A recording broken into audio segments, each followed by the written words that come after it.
Hey there. Alright, so for the last few videos I've been doing requested videos, and it's kind of a win-win because, you guys get what you want. At least, well, one of you does. Although, it seems like most of you are okay with whatever I put out, so, you know, it is what it is. But one of you gets, like, exactly what you want. And then for me, I don't have to think about what I'm going to make for the video because it's just requested. And that's honestly the hardest part of making the videos is coming up with the idea, which is why I've defaulted so much to doing rambling videos, just because I don't have to think about what it's going to be. It's just, I'm going to ramble. But this video is going to be a ramble. Oh man. But it was actually requested that I ramble about my favorite games. So that's what I'm going to do. I'm going to ramble about my favorite games. I haven't really made a list or anything. This is just going to be off the top of my head, so I'm probably going to forget some that I really like, but that's just the way things go. I probably should have made a list before this, now that I think about it, but we're just going to go with it. Before I start getting into that, though, it is the holiday season. Well, it's, I guess I think most people start celebrating Christmas right after Thanksgiving. I know it's a little quick. Some of you are probably like, oh, that's way too fast, but I like Christmas. So we've got this snowman guy. He's pretty cute. I really like him. So he's here. I'm not, he doesn't really make any sound. I mean, he's got like a bean bag inside of him. Can you hear that? It's weird. It sounds kind of loud to me, but it doesn't seem to be picking up very loudly on the microphone.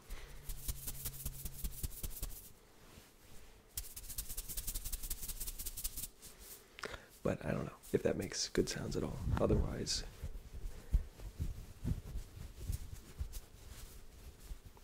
I just like him because he's cute. But he's here. He's just going to be down here. You're on a tripod right now, and he's actually right under the tripod, so that's cool. Anyway, yeah, I just wanted you guys to know that he exists. He doesn't really have a name, so maybe you guys could name him. But, and don't do something like cliche, like Frosty, like, no. No. It's got to be a cool name. Anyway, my favorite games. I've played a lot of games. I have and I haven't. I know I'm kind of contradicting myself because in the past I've talked about how I enjoy playing games, but I really haven't like played that many. But it's just like when I say that, I mean that in the sense of like, I don't go out of my way and like play really obscure games. I feel like most of the games I've played are pretty big games that probably a lot of other people have played. So none of the games on this list are going to be really that unique, I would say. In fact, I would say none of them are going to be very unique at all. But yeah, these are still going to be my favorite games. The games that come to mind right off the top of my head when I think of my favorite games is going to have to be the Legend of Zelda series. Specifically, Wind Waker, Majora's Mask, and Twilight Princess. Those three, I would say, are probably my favorite in the series. I remember a while ago I was planning on making a video about why I think that Breath of the Wild is a really good game, but a really bad Zelda, but I don't think I ever actually got around to making that game, or to making that video. I can't remember. Maybe I did, maybe I didn't. But Breath of the Wild is a good game, but it is not a good Zelda game in my opinion. I don't know. That's just the way I see it. Feel free to disagree, but yeah, as far as Zelda games go, it's pretty weak, I would say. But Wind Waker, Twilight Princess, and Majora's Mask are all really good. I really like those games. Out of those three, it's really hard to pick a favorite because they're all so good. And they all have they're all very different. And that's kind of why I like The Legend of Zelda, is because they are all so different. And that's kind of why it was a little disappointing when Breath of the Wild 2, which is actually called Tears of the Kingdom, I guess. It was almost exactly the same thing as Breath of the Wild. It takes place on the same map, essentially, with very minor differences. same like physics engine, same art style, same everything. It's just like, was it better than Breath of the Wild? Sure. I mean, yeah, it's like a more mature installment, I suppose. And by that I mean like the ideas within it are a bit more fleshed out potentially. Um, but you know, I feel like Tears of the Kingdom is only like really good if you never played Breath of the Wild. And if you played Breath of the Wild a lot, it's like Tears of the Kingdom is more of just like an update, if you will. It just doesn't feel that new, I guess. I don't know. Um, Sorry to anyone that really likes Tears of the Kingdom. I mean, again, it's a good game. I just don't know how good of a Zelda game it is. And on top of that, it is just really similar to Breath of the Wild. Whereas with pretty much all of the other previous Zelda games, they're all very different. The only exception being Majora's Mask is very similar to um, Ocarina of Time, which is considered by many to be like the best game of all time. Um, I don't know if I personally agree with that, but I can accept that it is a good game. I like Majora's Mask more than Ocarina of Time personally, but that is just my opinion.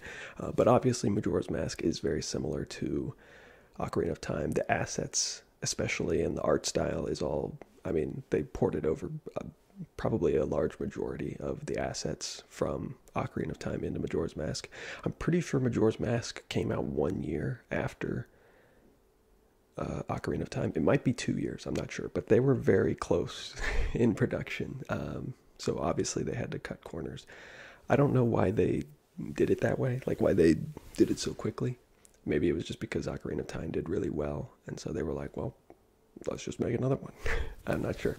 But yeah, I do actually like Majora's Mask a lot more than Ocarina of Time because the theme is very different.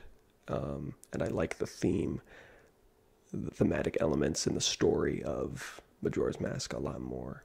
And the whole gameplay loop in Majora's Mask of like reliving time and having like a limited window to like fulfill the story is a really cool concept to me. I really, really love that.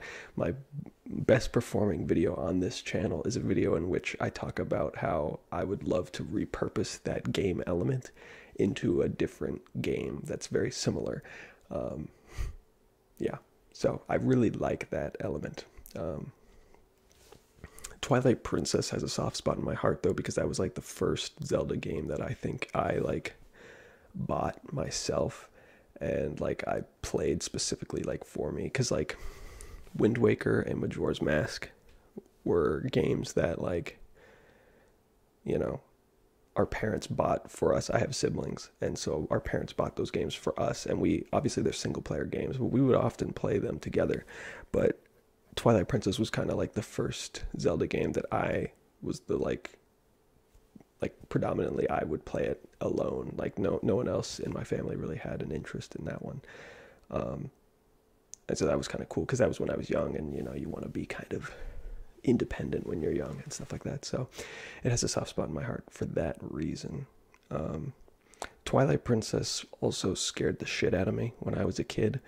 I've talked about this before, I'm pretty certain, but the Twilight Beasts, I think they're called, the Shadow Beasts or whatever they're called, those things scared the shit out of me. Anytime I would play that game and then get into a sequence where you have to fight those things, I would like turn the game off. I would in fact, when I was like really young playing that game, I didn't even beat it because I wouldn't progress beyond the first encounter with those things because they scared me too much. I would never go past that. So I would play to that point and then I would just start a new game. But as I got older, I got more accustomed to it. They still kind of freak me out to this day, to be honest. They're pretty freaky. I don't know. And then Wind Waker is, I mean, it's just so good. I love the art style. The like Toon Link aesthetic and everything looks really good, and it looks good to this day. That's the crazy thing. The game came out in like 2002 and it still looks good, and that's just like the power of like art style versus graphical fidelity, you know. Like, you know, we play games nowadays that have like insane graphics And it's impressive, but it's like those things will almost certainly at some point look bad simply because when you focus on making something photorealistic, there's always going to be some future technology that does it better, you know. But when it comes to art style, you know, art style is subjective, and so you can't really knock down Wind Waker because it's like you either like the art style or you don't. If you don't, that's fine. But like if you do, then it's just always going to be good no matter what. The big thing with Wind Waker is that it was like really low resolution, especially on like the original GameCube and stuff like that. But I mean, if you play it on an emulator, or I've never played the HD version myself, but I assume that that also looks really good because they've probably, you know, upscaled all the textures and stuff. But yeah, if you play it on I've played it on an emulator before, and you can play it in like 4K, and it looks really good. It just, yeah, it is aged very well, and it's just so fun. It's like, you know, Twilight Princess and Majora's Mask are kind of dark. Now, obviously, they're all children's games, so none of them are like particularly like super sinister and like evil or anything like that, super dark and gritty or anything. But Majora's Mask and Twilight Princess are certainly grittier and darker than Wind Waker, and I kind of like that, honestly. Wind Waker has a very lighthearted atmosphere, and that's kind of nice, you know. I appreciate both. I appreciate the grittiness, and I appreciate the lightheartedness. So, I mean, it's just a different vibe, and like I said, that's kind of why I like the Legend of Zelda series, is because, you know, if you didn't like this game in the series, there's no saying that you won't like any of the other ones, because they're all pretty different. I mean, I guess at their core, they all have a pretty similar, like, foundation, especially the older ones. They're all like puzzle adventure games, essentially. And obviously you play with very similar characters, so you're going to be Link in most, if not all of them. But yeah, I like all three of those games. Like I said, if I had to pick a favorite, if you put a gun to my head and I had to pick a favorite out of those three, Majora's Mask, Twilight Princess, and Wind Waker, it would be really hard. It would be really, really hard.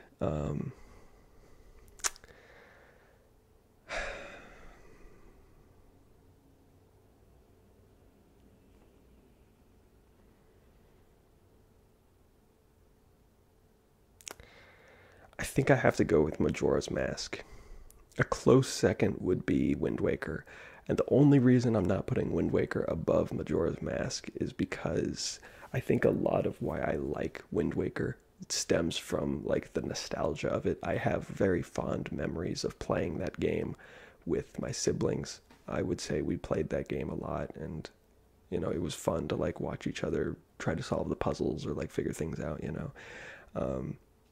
So I have very fond memories of that game, but I would put Majora's Mask a little bit higher because I really like the theme. And also, it's not really fair of me to say that I like Wind Waker better because I have like nostalgia for it, you know, because that's not really the game's, you know,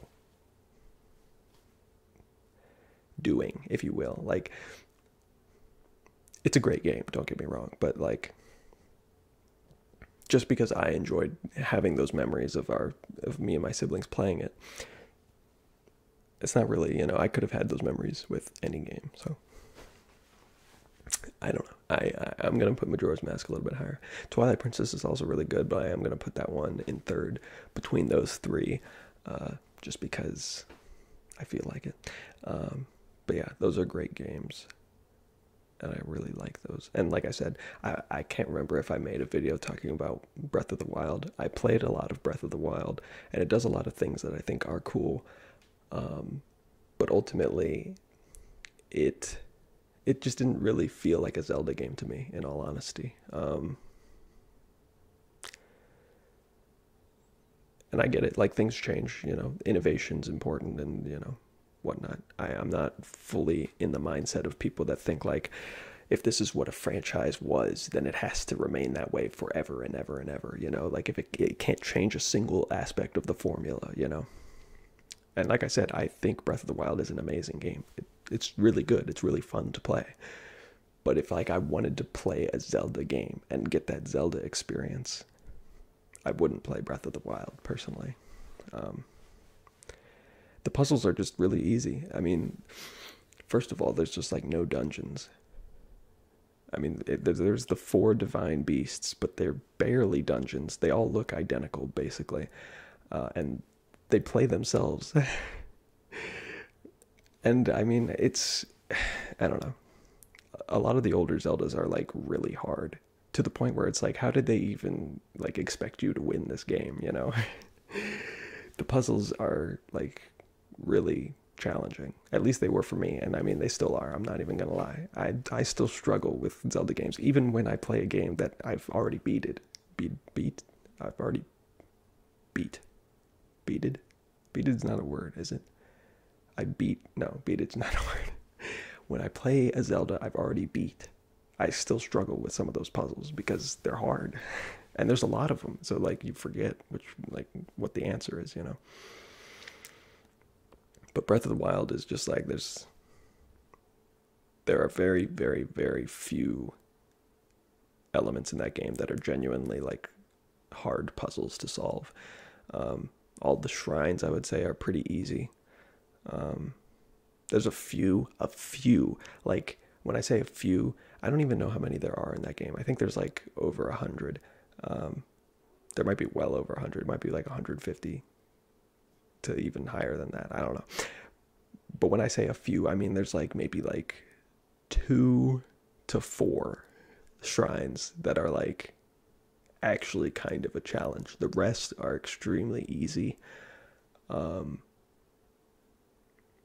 I'm not really counting the tests of strength, because those are just kind of hard by, it's not a puzzle. That's just combat, it's hard because they just gave an enemy a bunch of health and a bunch of damage. It's like, that's not really hard in the same way that a puzzle is challenging, So, yeah, I like Breath of the Wild, but it is not my favorite Zelda game. I struggle to even consider it a Zelda game personally, just because it is so different from the rest. And it just doesn't, like I said, you can change the formula, but I think at its core, it should still have tricky puzzles, like that's the kind of the point of Zelda. And Breath of the Wild just doesn't have tricky puzzles. But anyway, I'm losing focus. So my favorite games, we're getting back on track. Those three, Wind Waker, Twilight Princess, Majora's Mask. Those are good games. I like those a lot. What else? I mean, okay. So if we're just going to include like any video game ever made, I know it may seem a little like cheesy to throw this in here, but like Club Penguin, I mean, it's good. It was. I remember playing it a lot when I was a kid, and I enjoyed it a lot. Is it as good as like those first three that I mentioned? No, obviously not, but it's still a lot of fun. I remember enjoying it a lot when I was younger. So I mean, I would consider including it on the list, maybe as like an honorable mention. And there's other like Flash games. I don't know if Club Penguin is considered a Flash game. Would it be considered a Flash game? I mean, I guess I don't think it ran on Flash, so I guess in that way it's not a Flash game, but it kind of has that same vibe, and it was popular during that time when Flash games were big. But yeah, there's other Flash games that I remember enjoying when I was in like elementary school. My friends and I, whenever we would go to the computer lab, I mean, you were always doing some like bullshit assignment in the computer lab. I don't even remember. Maybe it was like learning how to type or some shit, But then at the end of the class, there was always like an opportunity where they just like let you play a game, like just let you do whatever on the internet, which is kind of weird if you think about it, but they always did do that typically. And my friends and I would always go to congregate.com, and they always had like a bunch of like really gruesome and like gory stick figure games.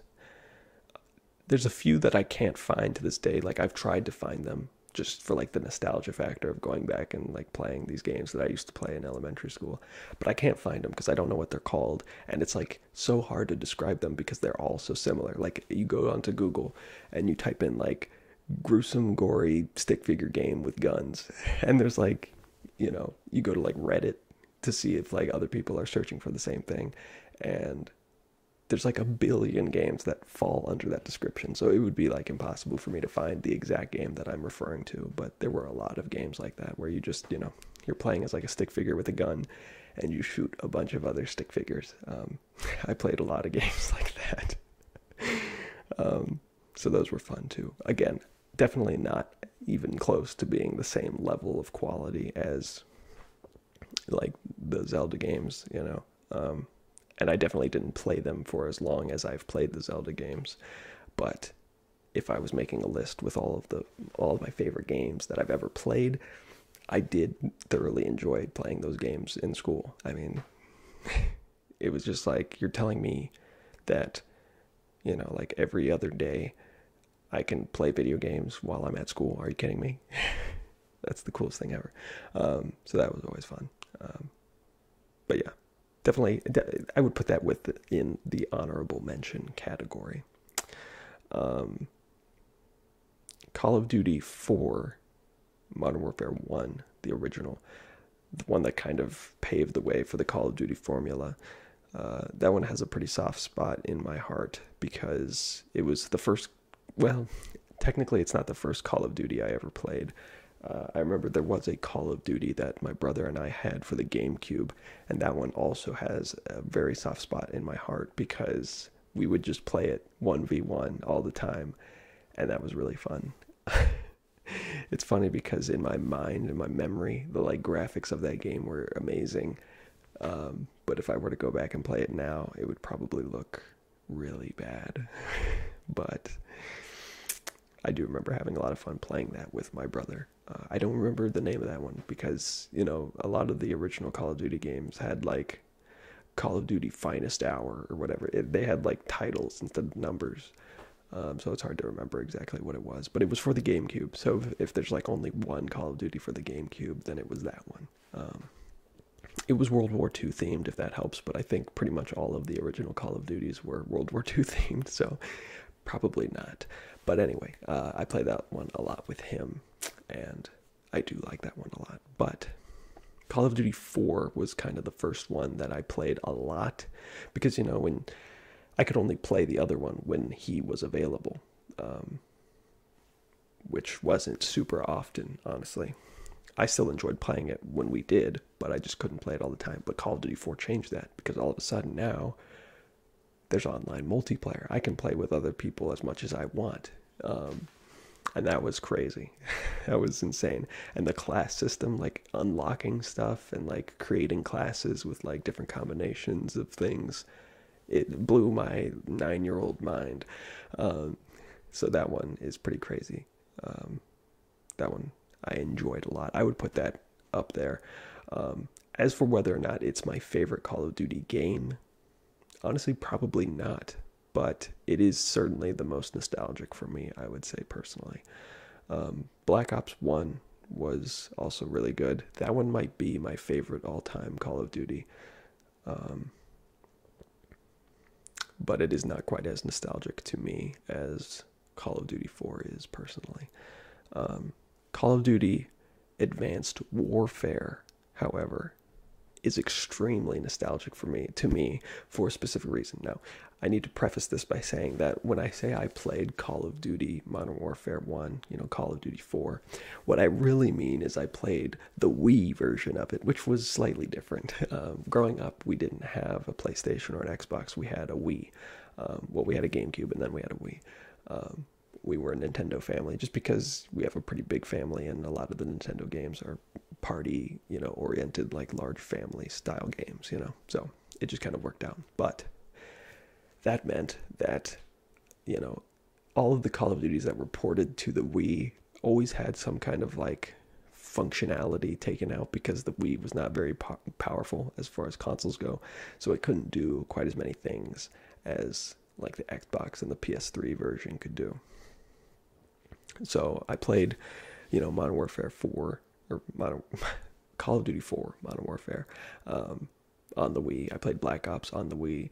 I think it was primarily those two because I think after that. Oh, and Modern Warfare 3. Modern Warfare 3 was actually, that one's also pretty good, I'm not gonna lie. But I played that one on the Wii also, and there was a lot of functionality missing. I mean, it was still fun, don't get me wrong, but there were things missing. But Advanced Warfare came out, and my brother was in college, and he bought an Xbox One, and he brought it home for Christmas. And we played Advanced Warfare like every day while he was on Christmas break. And that was like the most fun gaming experience I may have ever had. It was so great for a lot of reasons. First of all, that was his first year in college, so it was the first time any of us as siblings had been like split up, you know. Before that, we had been together our whole lives, you know, and it was sad to see him go, and it felt weird to be disconnected from him. So it was really nice to have him back for a long period of time. And then on top of that, it was the first time playing a Call of Duty on like a proper console. You know, it was like the full version. It was the real version of the game. And then on top of that, I'm also really into sci-fi, and you know, Advanced Warfare is that kind of like semi-modern, futuristic style theme of game. You know, so it was just great for a lot of reasons. But I remember him bringing that home, and we played that like every day, and that was insanely fun. So I do have a very soft spot for Advanced Warfare. It's weird because a lot of people consider, like, whenever you watch a YouTuber make like a tier list for the Call of Duties, they always put Advanced Warfare pretty low. I think a lot of people dislike it because it was kind of the first Call of Duty that shifted more towards like a monetized in-game system with like loot boxes and stuff. It kind of introduced that style of game. So I think a lot of people dislike it for that reason, because it was kind of like the first time Activision got extremely greedy, which I can understand, but my brother and I never even like, we never bought any of the things. Honestly, at the point that he brought it home, the supply boxes might not have even been available for purchase. Because back then, Call of Duty would do this thing where when the game launched, like everything was free, right? And you would just play the game. But then like halfway through the life cycle of the game, they would incorporate like loot boxes and stuff that you could pay for. So by the time that he was, because it was in December, and they usually come out in like October or November. So it was pretty new by that point. So I don't even think it was monetized when we were playing it. So we didn't even have the ability to pay for stuff in game. Not that we would have, even if we had been able to. But so yeah, I don't care about that at all. It was just so much fun. It was so much fun. Being able to like jetpack around, because it was the first Call of Duty to incorporate the like double jump and everything. It was crazy. A lot of people also have problems with the fact that in that game, whenever you would use your jetpack, it would show you on the minimap as if you were like shooting your gun. You know, you become like a red dot, so everyone would know where you were. And I think another complaint that a lot of people have with Advanced Warfare was that like the gun balance was really bad, where like a few of the guns were just like insanely good, and the rest were really garbage. But both of those problems are alleviated by playing hardcore. I still stand by that to this day. My brother and I would just only ever play hardcore in Advanced Warfare because it was so much better. It was the proper way to play Advanced Warfare, in my opinion, because A, there's no mini map, so you can use your jetpack as much as you want. People aren't going to know where you are. And B, the gun balance doesn't matter as much in hardcore because pretty much every gun can kill in like one shot. So yeah, that was a lot of fun. But yeah, playing like Infected, because that was another thing, is like on the Wii, not only were there like certain, you know, things in the game that weren't there. So like, for instance, with Modern Warfare 3 on the Wii, there was no Predator missile. Like, that wasn't a kill streak, because I think it was a problem where when you use the Predator missile, you know, it's like a top-down view of the map, and I don't think the Wii could properly render the entire map all at once. So they just took it out of the game. There was no Predator missile. So there were things like that where like there just straight up wasn't content in the game. But on top of that, there also wasn't certain game modes. So things like Infected weren't in the game, like the party modes weren't in the game. So playing Advanced Warfare on the Xbox for the first time. We got to play the really goofy game modes like Infected and stuff, and that was just, it was so much fun. Really good. So, yeah. I mean, as far as the Call of Duty franchise goes, I mean, they're pretty fun. I'm not going to lie. I mean, is it pretty much the same thing every year? Yeah. But I mean, it's a decent formula, you know, it is fun. I'm not a big fan of how much they've really pushed this strict skill-based matchmaking, because it does make the games pretty sweaty. And also, on top of that, honestly, my biggest issue with skill-based matchmaking is that when you play with people that aren't as good as you, it just sucks for them, and that's unfortunate. So, like, my brother and I, he has an Xbox and I have an Xbox, and we play together sometimes, but it's like, when we play together, I know he just is having a hard time because I am better than he is. I'm not trying to, like, shit on him or anything, but he doesn't have as much time as I do to play these games and to get good at them, so it makes sense. And I just feel bad whenever we're playing together, because it's like, you know, I know he's probably not having as fun as he would playing alone, which is fucked up, you know, because it's like, you should always play games with your friends. It's always more fun. At least it should be. But the way they do their skill-based matchmaking, it does not make it that way, and that's unfortunate. But yeah, as for skill-based matchmaking, just in general, like when you're playing solo, is it a little annoying? Sure. But I think a lot of the arguments people make about, like, they should really just make them random, or like put me in all the really shitty lobbies. It's like, come on, bro. Like, you just want to shit on like really terrible players. Let's be honest.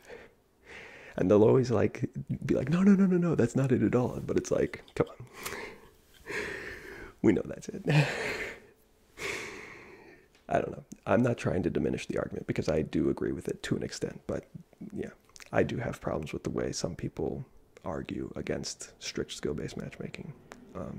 But that's, again, we're getting off topic. So we're talking about the favorite games of all time. Skyrim, I've put so much time into Skyrim. It's a great game. Like I've said before, Skyrim was the reason I was looking forward to Starfield, because it was like, I like Skyrim. Starfield made by the same people.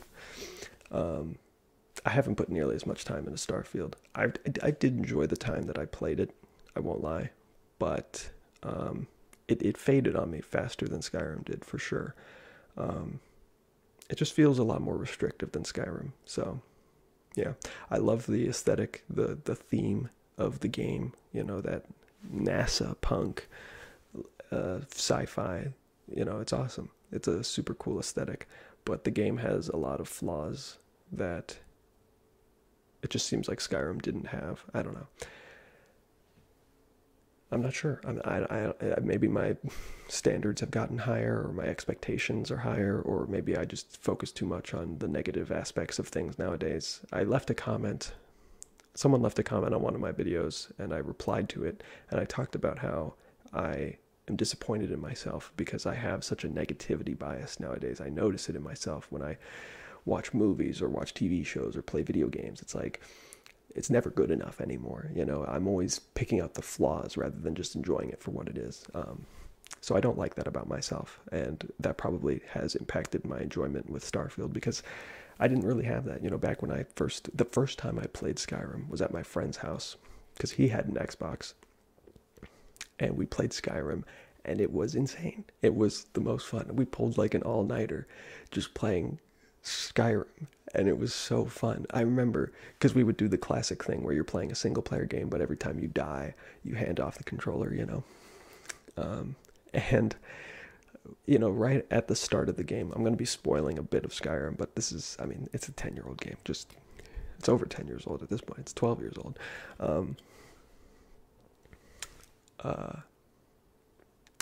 Right at the start, you know, you get out of Helgen, then you go to Riverwood, and then you go from Riverwood to Whiterun.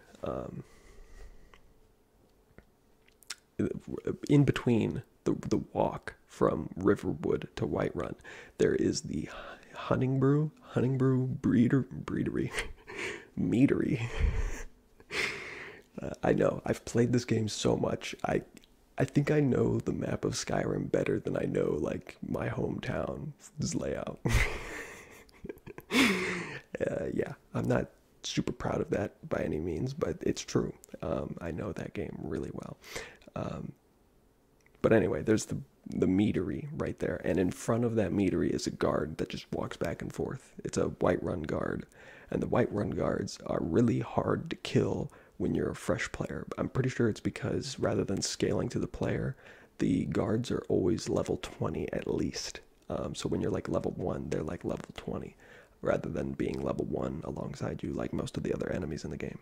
I guess they did that because the guards aren't technically enemies, but because it's Skyrim, you can do whatever the hell you want. And I remember playing with my friends, and we would just try relentlessly to kill this one guard for no reason. I mean, the game doesn't want you to be a bad guy. It doesn't tell you to kill the guard.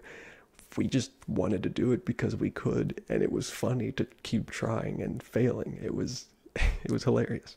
But yeah, that was like my first experience with Skyrim, was going up to this level 20 guard with like the shittiest weapons and armor and trying to beat him. It was hilarious, and it made me love Skyrim from that moment. I didn't actually get to keep playing it myself until years later when I had my laptop for school. I played Skyrim for the first time when I was in elementary school, or no, middle school, I guess. It was like, let's see, 2011. I would have been in the sixth grade. So I played it for the first time, probably sixth grade, and I didn't play it again until ninth grade. So like 3 years later, when I had my own laptop, I pirated the game and I played it on my laptop.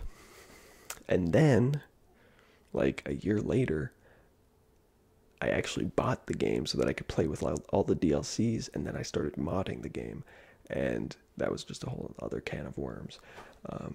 I never quite modded it to the extent that you see some people mod it, where it just becomes like a completely different game. My modded version of Skyrim was always still Skyrim, but it had a lot more functionality, like armors and weapons added to the game, and like I liked the mods where you like had to eat and sleep, and it added like cold, like weather effects. So you had to be cognizant of like if it was cold outside, or if you were caught in a blizzard, you would like die of frostbite. I mean, it wouldn't be instantaneous, but it was something you had to think about. I loved those mods. They were a lot of fun, and like I said, I used some mods to change like the traveling mechanics in the game, because I'm not a fan of fast travel, because I feel like it just bypasses a lot of the game. So I would make mods that would eliminate fast travel, but then make like like immersive fast traveling more accessible. So it would add the carts that are outside the cities.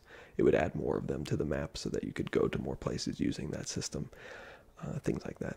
So yeah, Skyrim is easily near the top of the list.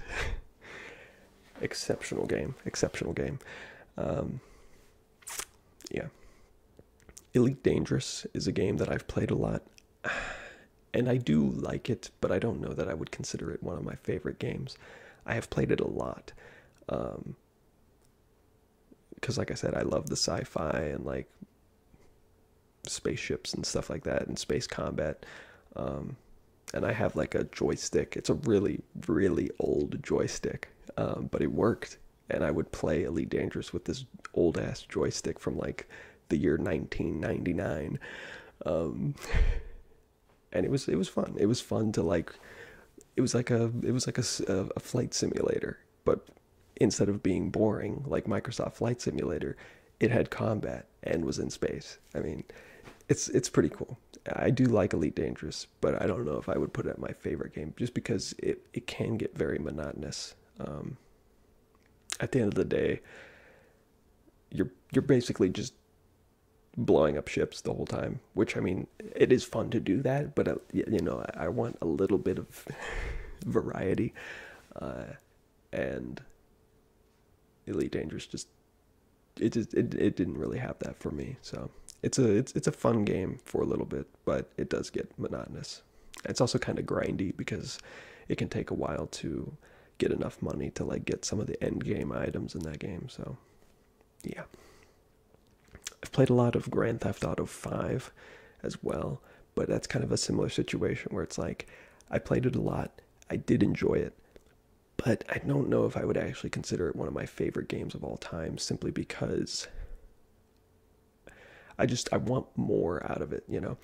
I remember I played a bulk of the time spent for me playing GTA 5 was spent in GTA Online. And while it does have like a decent amount of things to do, especially now since the game is like 10 years old at this point, um, I wanted more dynamic content, you know, like there's those locations on the map where you can just, in the open world, you can just walk in and rob the place at gunpoint and take the money and leave, you know. I want more stuff like that. I don't understand why they never added more of those things. You know, they added like the heist update where you could do heist, and that is cool, but it loads you into like your own world, you know, with your team of people. And I get it, it's like the scripted content, you know. That's fine. I mean, that update was cool, admittedly, but they never really changed the open world. They did add a lot of like you become like a CEO of your own company. And that's another thing. It's like they added so much bullshit to that game. Like, I don't want to be a CEO. I don't want to drive a fucking hover car. I don't want to own a jetpack. Are those things cool? I mean, sure, like isolated in a bubble, they're cool, but I play GTA because I want to be a street thug. Like, I want to rob a place at gunpoint and I want to be poor, but like be struggling to make it ends meet, you know, and like that's why I play GTA. That's the experience I want. So them adding flying cars and military bases and underground facilities and, you know, you can be a CEO of a massive corporation. It's like I have absolutely zero interest in doing those things. So like those updates that added those things are just completely useless to me. If you're into those things, then, you know, that's good for you. But that's not why I play GTA. I wish they would have made it so that you can like, they made more stores for you to be able to rob. Because there's a lot of stores in the game, but you can only rob the ones that are robbable. They're like the convenience stores, but there's like, you know, clothing stores, but you can't rob those for whatever reason. Like, just add the functionality to rob those like you would any other store. I mean, like, come on. It would be so easy. At least I imagine it would be easy. But yeah, more dynamic content where it's like, imagine you could just like rob a bank in the open world, you know? That'd be so cool. So that you don't have to like load into like a heist to do it, you know, where it's all scripted and it's going to be the same exact thing every time. I want it to be more like dynamic, so like I can just go into the bank, rob it, and whatever ends up happening happens, you know. That's what I want out of GTA, but GTA 5 just doesn't really deliver that, unfortunately. And obviously I understand that a lot of that has to do with their focus on monetization and shark cards and stuff like that. So it is just an unfortunate consequence of the success of GTA Online and, you know, how much money they were making off of the microtransactions and everything. But yeah, I don't think I would consider GTA 5 like one of my favorite games of all time. It is a game I've played a lot more than a lot of other games, but yeah, there were a lot of aspects to it that just left me wanting more, you know. But it's a good game. It's a good game. And apparently GTA 6 is about to be revealed soon, so that's exciting. Maybe it'll be a little different. I remember seeing the leaks a while ago. Actually, you know, and I'm not going to talk about this because it might not be legal to do so. So, yeah. Anyway, moving on. What other games? Rainbow Six Siege. I've played Rainbow Six Siege a lot. It's actually my most played game on Steam because I got really into the competitive side of Rainbow Six Siege. You know, I would play ranked. The highest rank I ever got to was Platinum 2. That was back in like 2017, 2018. That was when I was playing for the most part. I don't really well, I don't play at all anymore. Um, but I haven't played for a long time just because I feel like the developers lost the vision, the focus on what the game was. Um, I'm all about games that are the perfect blend of realism and fun, you know, games that are fully realistic, like Arma. I've played Arma 3. That game is mind numbingly boring. It is the worst video game I've ever played. I stand by that. I hate Arma 3 because it is just so boring. I don't understand who plays that game and enjoys it. First of all, it's boring. Second of all, it's like impossible to run even on like a really good computer. It's like there's like so many systems in the game that it's like simulating wind and like bullet trajectory. It's simulating so many things that it can't even handle them all. And so like when you shoot at a person, even if you have like a good computer and a good connection, it's just so stuttery and laggy. Like the experience, even when it's optimal, is bad. I hate Arma 3.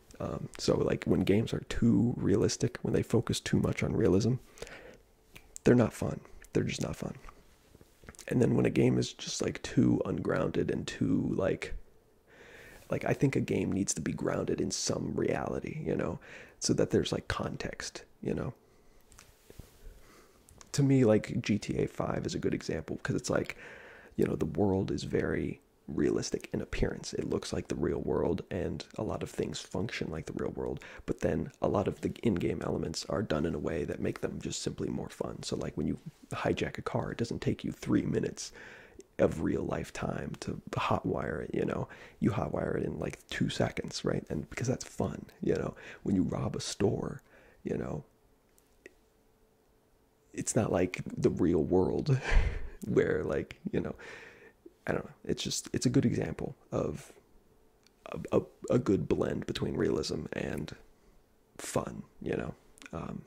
Now, I will say that with GTA 5 specifically, a lot of the things they've added shift too far away from realism, where you've got flying cars, and again, that just makes it ungrounded. It doesn't, there's no context anymore. What is the, you know, what, if I can fly in a car, why do I care that I can rob a convenience store? You know, it's like there's no foundation anymore. You've lost the foundation. And that's kind of what happened with Rainbow Six Siege, where it's like when the game first came out, it was so good. It was so good. First of all, it has an incredible destruction system. You know, you have games like Battlefield, where they have like large scale destruction, but it's not super high fidelity.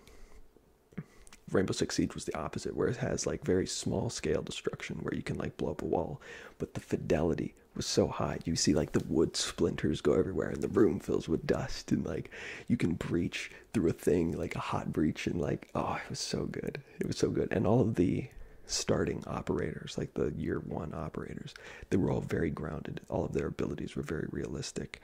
But they all functioned in ways that were more fun than real life, right? So like, you know, Sledge has the sledgehammer, but when you try to use a sledgehammer in real life, you know, you hit a wall with it and it's going to make a hole the size of the sledgehammer. But in the game, you hit a wall with the sledgehammer and it makes a hole big enough to get through. You know, it's like things like that. Or like the breaching charges. Breaching charges are real, you know, they exist in real life, but it takes like 10 minutes to set one up, and you have to be like behind a shield. Like they have this like shrapnel proof like Kevlar barrier that everyone stacks up behind if you watch like a video of someone setting off a breaching charge in real life. You know, it's, you have to be very careful. It's an explosive, you know, it takes a long time to set up. You have to be careful. It's just, it's not fun. But in the game, you literally put one on a wall in 2 seconds and you blow it up 5 feet away from it and you just rush right in. It's just so much fun. It's the perfect blend. But yeah, nowadays, I mean, they've added like holograms, and like a lot of the skins are really goofy and stuff like that. It just, yeah, I'm not as into that anymore as I once was. Also, another thing is that when the game first came out, a lot more of the players, like a larger portion of the player base, was more into the whole like working as a team element of the game, and I like that a lot. Nowadays, when you play Rainbow Six Siege, everyone's just kind of playing their own way, doing whatever the hell they want, which, I mean, is fine. I don't, if that's the way you want to play, then you go ahead. But it's just not the way I want to play. And so when a majority of the player base plays that way, then it just isn't. It's less fun for me personally. Yeah, I like doing like really coordinated plans and everything. That was always really fun. And like I said, when the game first came out, it seemed like that was a majority of what people would do. It seemed like more people were like on mic and stuff and would cooperate and whatnot, and you just don't see that as much anymore. But I do enjoy that game, or I did when I played it. Like I said, I played it predominantly in 2017 and then a little bit into 2018, and I stopped playing probably around June of 2018. So it's been a long time since I played that game, but in that time I did play it quite a lot and I did enjoy it. Another kind of similar game, it's actually made by the same people, but For Honor.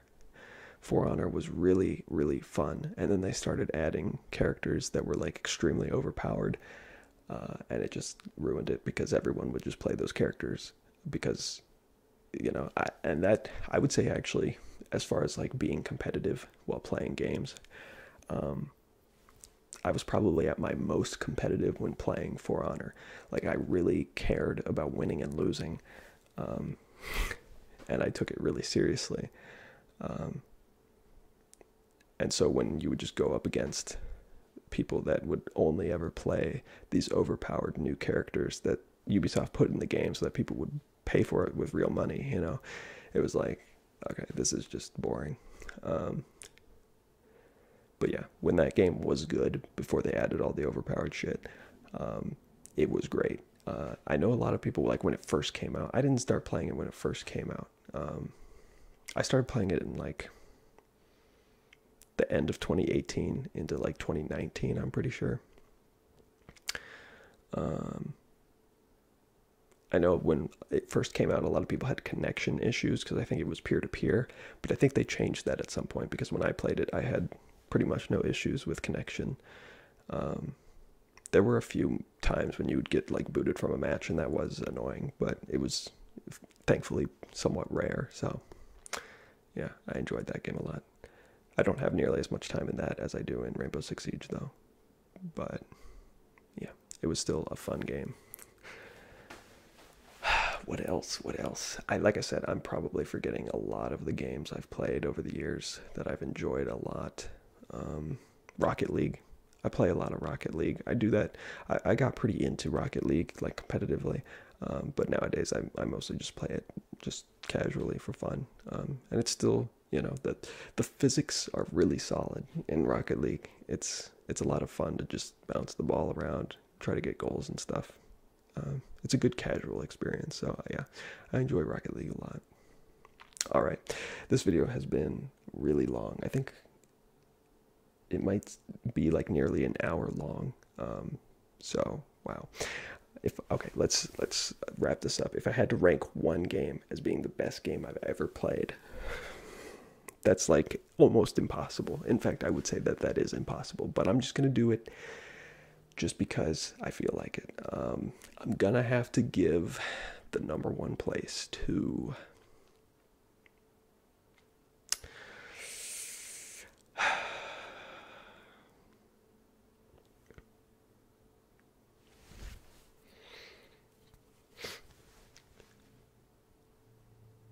it's tough.